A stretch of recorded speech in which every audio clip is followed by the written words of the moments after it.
The top 5 movies from this past weekend are quite the interesting mix. One of them just delivered Christopher Nolan his biggest global opening ever. 2 of them have already justified their budgets while barely generating a headline. One of them cost the same as the winner, is now staring directly at a 9-figure problem. And the 5th one was made cheaply enough that it does not need to conquer Western civilization just to make its money back. But the most important number this weekend is not $124.5 million. It is 7.5 million people, because that tells us how many tickets The Odyssey actually sold and how much premium pricing helped turn a large audience into an enormous box office headline.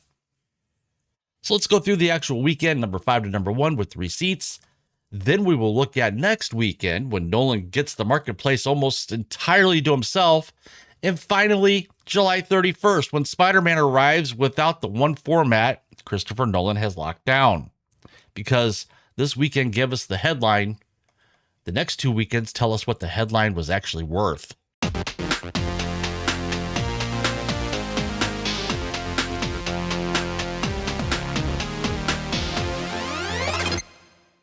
Hey everyone, welcome back to The Critical Nerd, and to everybody that's returning, thank you for coming back. And if you're new here, welcome to the channel where we try to keep expectations low, the spreadsheets open, and the studio press releases at a safe distance from anything resembling blind trust.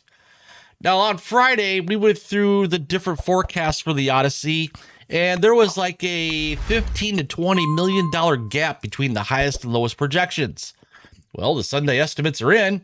The Odyssey opened to $124.5 million domestically and $264.1 million worldwide. So the trackers did finally agree on something. They're all too low.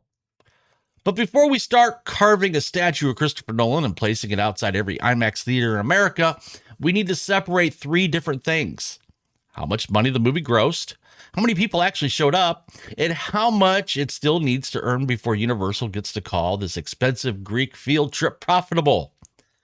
First, the top 5. Coming in at number 5, Evil Dead Burn. It made $5 million in its second weekend. That is a drop of 63.5%, bringing the domestic total to roughly $24.2 million. Its worldwide total is now approximately $51.4 million. The reported budget, $20 million. Now, that doesn't mean that every dollar after $20 million gets dropped into a Warner Brothers checking account. Theaters still take their share, marketing still exists, distribution still costs money.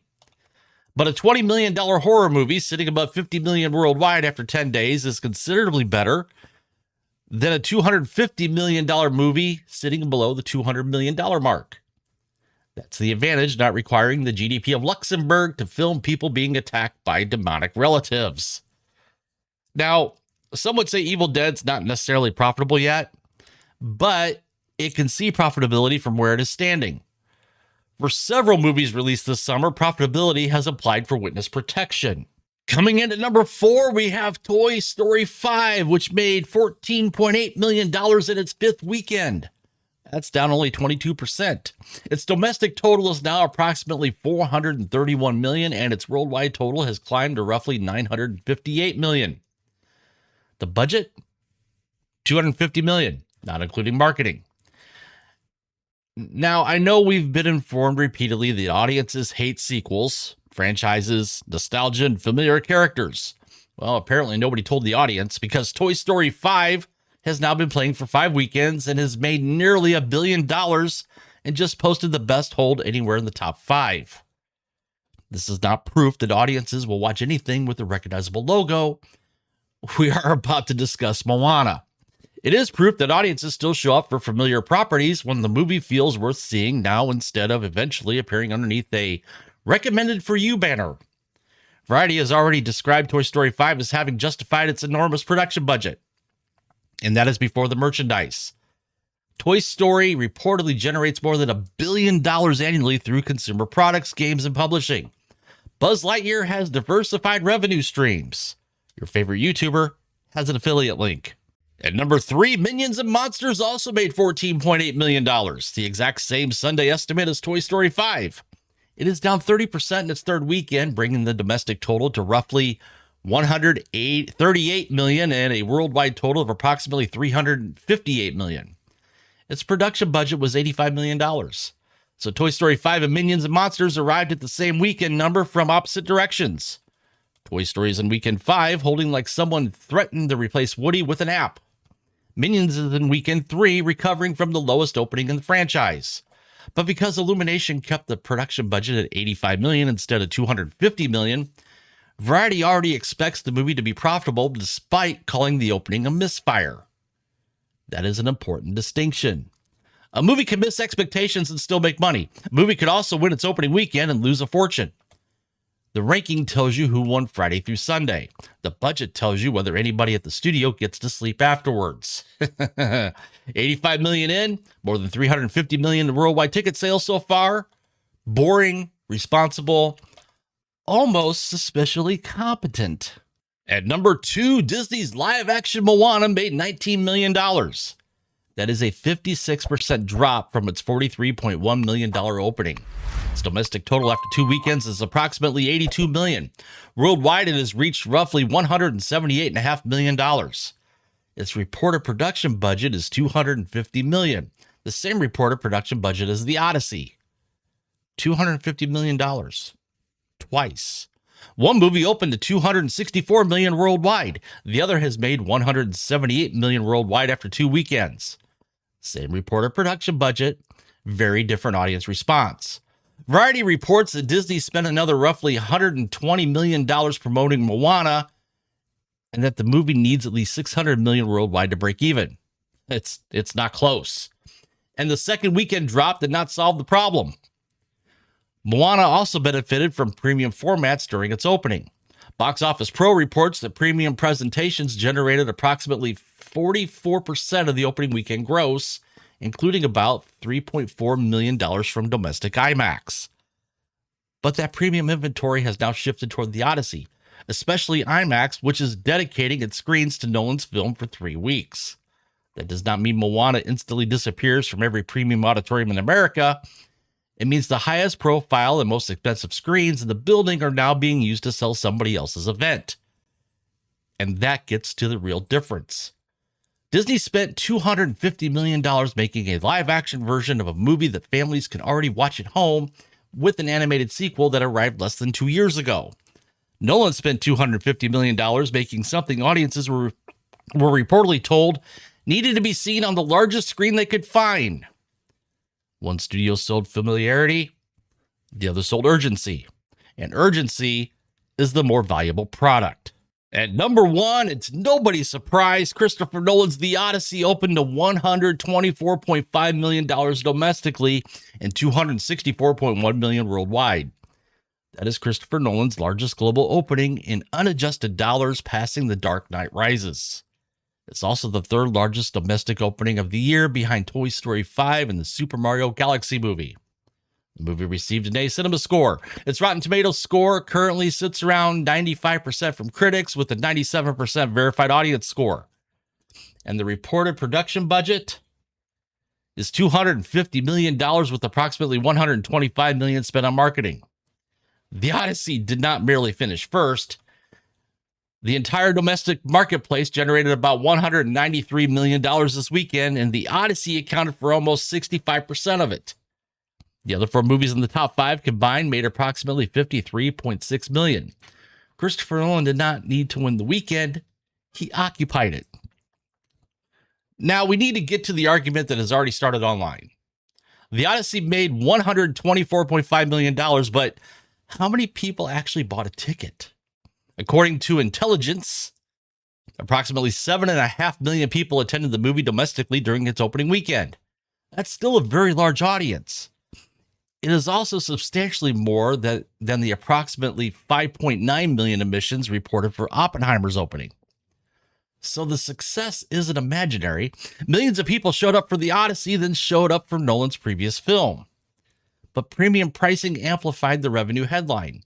Intelligence reports an average regular ticket price of approximately $15.32.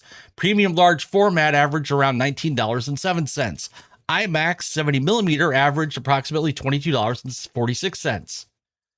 When you divide the domestic gross by the estimated admissions, The Odyssey produced an average realized ticket price of roughly $16.60. And that tells us two things at once. First, premium formats absolutely increased the dollar total. Second, the movie still sold 7.5 million tickets. Those two facts do not cancel each other out. The box office was not fake. It was monetized efficiently. Half of North American ticket buyers selected some of the enhanced presentation. 23% selected IMAX. IMAX alone generated $29.6 million domestically and $51.8 million internationally. So yes, the expensive ticket helped. But Nolan did not wander into the theater and secretly raise the prices after everyone sat down. The premium format was part of the pitch. People knew what the tickets cost. They paid it anyway. That is not an accounting scandal. That is pricing power. The real industry lesson is not that the Odyssey's gross should be ignored. It is that Christopher Nolan has trained his audience to believe the premium version is the correct version. Disney tried to use premium formats to add value to Moana. Nolan built the entire movie around them. There is a difference. Now we need to correct another number that is going to be repeated all week long. $250 million production budget plus $125 million in marketing equals $375 million in reported spending. That does not make $375 million the break-even point. Movie theaters do not work for Universal as unpaid ticket collectors. They retain part of the revenue.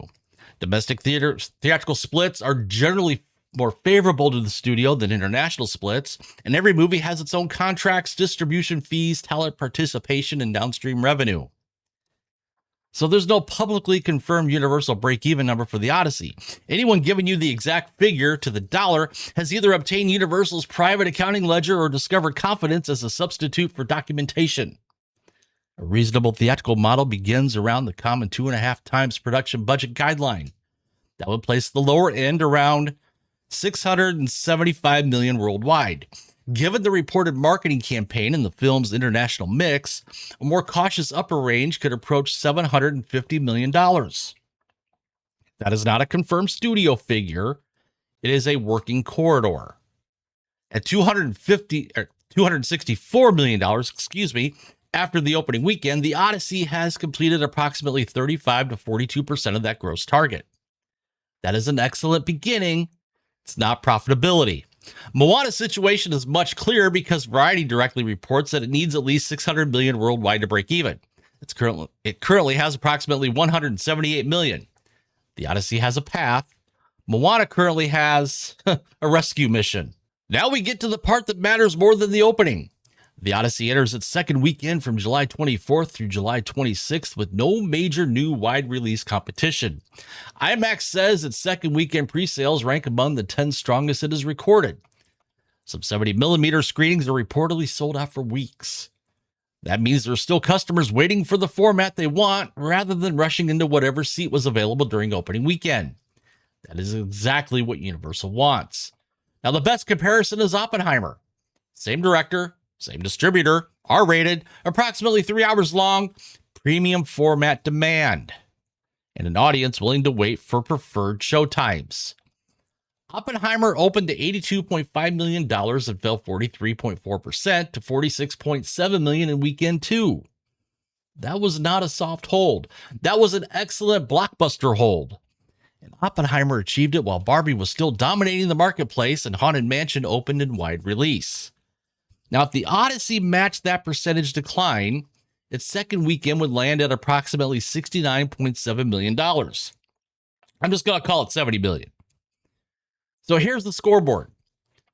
70 million or higher. Excellent. That would be an Oppenheimer level hold or better following a much larger opening. Between 62 and 69 million, healthy. Premium format loading played a role, but the movie is still behaving like a major theatrical event. Below 60 million, a warning sign. That would mean the opening rush and premium pricing concentrated more demand in the first weekend than the early headlines suggested. There's also a useful 7-day scenario. Oppenheimer added approximately 45 million from Monday through Thursday after its opening weekend, then another 46.7 million during weekend 2. That was about 111% of its opening weekend added over the following 7 days. If The Odyssey followed the same proportional pattern, it would add roughly $138 million to $140 million domestically between Monday and next Sunday. That would put its domestic total somewhere near $260 million by the end of weekend 2. Again, that's a scenario, not a prophecy. The weekday numbers will tell us whether that scenario is remotely reasonable. Next Sunday, we stop forecasting and open the spreadsheet. Then comes July 31st, Spider-Man Brand New Day. And the first receipt is that the tracking reports do not agree. Deadline's 3-week tracking reportedly points toward a domestic opening between $180 and $190 million. Box Office Pro's long-range forecast is much higher, between $230 and $250 million. That's not evidence that the number has clearly cooled. It is evidence that the tracking is once again tracking several different movies at the same time. Considering what happened with The Odyssey, perhaps everyone should use a pencil, because every credible range agrees on the basic point. Spider-Man is going to be enormous. And under the reported 3 weeks IMAX exclusivity for The Odyssey, Spider-Man opens while Nolan is still holding the IMAX network. That means Peter Parker will have standard screens and other premium large formats, but not the format that generated nearly $30 million of The Odyssey's domestic opening. That creates a fascinating test. Spider-Man will take the number 1 position. That's not the question. The question is what happens underneath it. How many regular and premium screens does The Odyssey retain? How sharply does its third weekend gross decline? Do audiences who cannot get the preferred IMAX ticket continue waiting? Or does Spider-Man become the new event and push Nolan into ordinary auditoriums? And there's the one particularly convenient connection. Tom Holland and Zendaya are helping sell The Odyssey right now. 2 weeks later, they become its competition. That is either excellent scheduling synergy or the most expensive custody arrangement in Hollywood history. By the first weekend of August, we will have 3 different premium format case studies. Moana used premium screens to help generate $43 million opening, then lost much of that premium inventory as demand declined. The Odyssey built its entire release strategy around IMAX and converted $7.5 million admissions into $124 million opening. Spider-Man may open above $200 million without access to domestic IMAX, depending on how the reported exclusivity is applied. That does not make any of these grosses fake. It demonstrates that the format mix, the ticket price, screen allocation, and audience urgency now matter almost as much as the number of people in the building. That is why simply reading the weekend gross is no longer enough. Oh yeah, I have one more seat before I go. Supergirl made approximately $1.5 million this weekend. Its domestic total after 4 weekends is roughly $69.9 million against a reported $170 million production budget. It finished in 9th place. There's no longer a major argument around it. No giant victory lap. No emergency meeting visible from the outside. Just fewer screens, smaller numbers, and a spreadsheet slowly reaching its conclusion. That is what an actual theatrical bomb looks like 1 month later. Not constant outrage, silence. So here's what this weekend actually told us. Toy Story 5 proved that familiar franchises could still develop strong legs. Minions and Monsters proved that controlled budgets can turn disappointment into profit. Evil Dead Burn proved that spending less gives a movie more room to survive. Moana proved that $250 million cannot manufacture urgency. And The Odyssey proved that audiences will still pay premium prices when they believe the premium experience is the product. But The Odyssey has only passed the first test. Next weekend tells us whether the audience has legs. July 31st tells us whether those legs survive Spider-Man. The opening was the headline. The hold is the receipt. Keep your expectations low and your receipts high. I'm Chris, the Critical Nerd, and I am out.